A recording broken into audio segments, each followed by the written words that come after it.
বিকেলের আকাশ জুড়ে ছিল ঘন কালো মেঘ। সেই মেঘ ভরা আকাশের সৌন্দর্য উপভোগ করতেই আমরা বেরিয়ে পড়েছিলাম। চারপাশে ছিল এক অন্যরকম মেঘাচ্ছন্ন পরিবেশ, যেন প্রকৃতি নিজেই বর্ষাকে স্বাগত জানাতে প্রস্তুত। কিছুক্ষণ পর আমরা পৌঁছে গেলাম ময়ূরী আবাসিকে। সেখানে বৃষ্টির পানি জমে থাকায় পানির ভেতর দিয়েই হেঁটে যেতে হলো। তবে সেই ছোট্ট কষ্টের মধ্যেও ছিল আলাদা এক আনন্দ। চারপাশ ছিল পরিষ্কার পরিচ্ছন্ন, নিরিবিলি আর শান্ত। মেঘে ঢাকা আকাশ, খোলা মাঠ আর শীতল বাতাস মিলিয়ে পরিবেশটা ছিল সত্যিই মন ছুঁয়ে যাওয়ার মতো।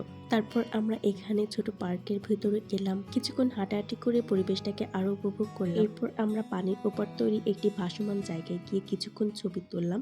ঠিক তখনই হঠাৎ শুরু হলো ঝুম বৃষ্টি। তাই বৃষ্টির মাঝে কিছুক্ষণ অপেক্ষা করলাম।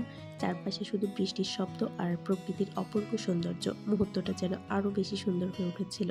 বৃষ্টি একটু কমতে আবারও রওনা দিলাম। এরই মধ্যে নেমে গেল সন্ধ্যা। মেঘলা আকাশ, ভেজা পথ আর দারুণ কিছু স্মৃতি সঙ্গে নিয়ে শেষ হলো আজকের এই ছোট্ট বিকেলের ভ্রমণ।